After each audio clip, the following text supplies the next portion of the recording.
Subscribe the channel for latest updates. Press the bell icon. Get ready for the dictation. At the count of 3, 2, 1, start.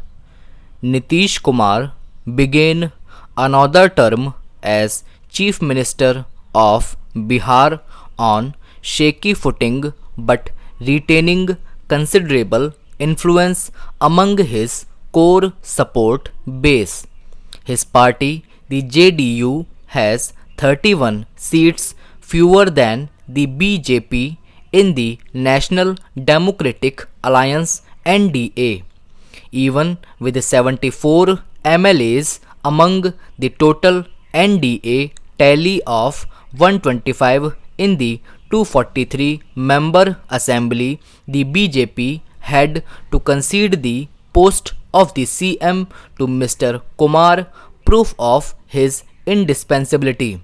His command over social groups critical to the alliance remains unimpaired for now, but the inversion of the BJP JDU hierarchy has triggered a new churn that is set to reframe politics in Bihar. The near death experience of the NDA in the recent election might temper the BJP's ambitions momentarily, but its plan to claim the pole position in Bihar will inevitably lead to tensions with its partner. By appointing two deputy chief ministers and displacing former DCM Sushil Modi, who was seen as close to Mr. Kumar, the party has set the ball rolling for a more expensive role. The BJP has also kept a lion's share of ministerial berths and significant portfolios. Two other allies, the Vikassheel Insan Party VIP and Hindustani Awam Morcha Secular, have 4 members each, and either party could threaten the survival of the government. Both got a berth each.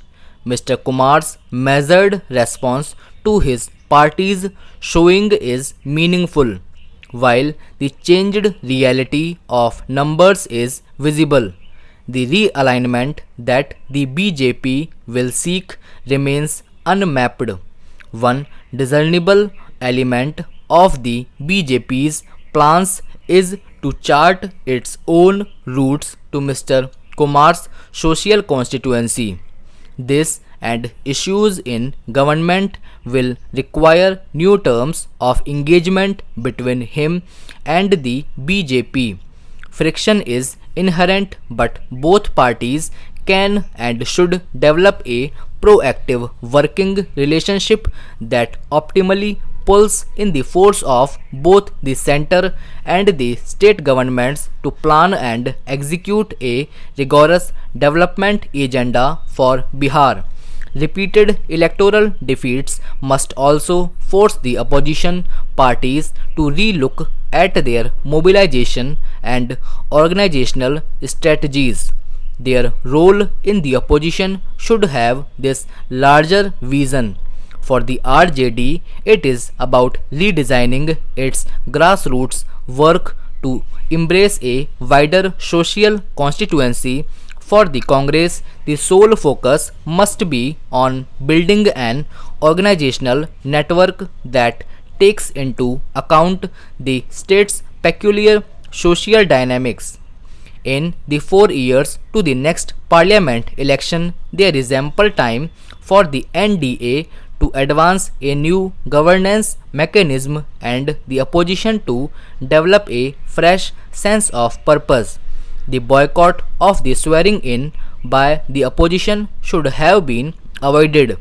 Both sides must imbibe the realization that their responsibilities in Bihar are particularly heavy considering the state's daunting development challenges.